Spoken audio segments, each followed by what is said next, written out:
Amy.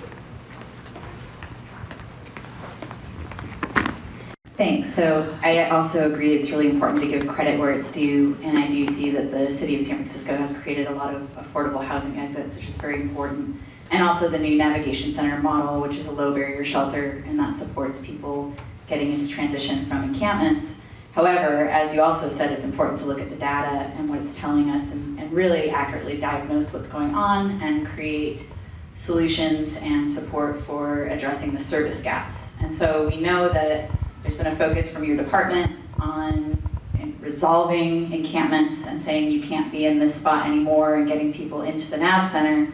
But hundreds of people are going back to the street after being in the navigation center and from our 90-day shelter program. And so it's just a math equation at this point. We need to create enough safe, organized spaces for people to belong so that we can put an end to the subhuman conditions of encampments and say enough is enough, we're not going to allow this anymore, and create these spots. So I think of the navigation center as one of those safe, organized spaces, but there also needs to be a community effort, right, to address some of this and create some of these solutions. So what do you think about that, Jeff, like this idea of we need more safe, organized spaces to address the service gap?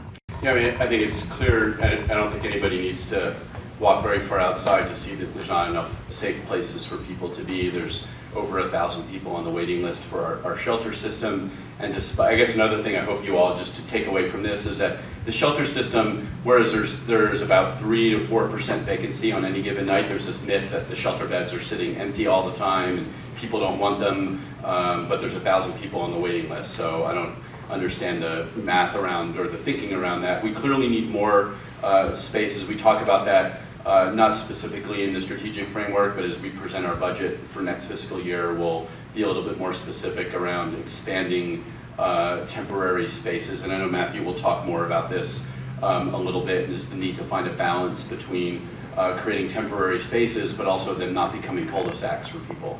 You know, if we invest all of our money in that, we're not going to be able to find exits for folks, because at the end of the day, you know, we don't want people living permanently in whether it's in any kind of temporary location.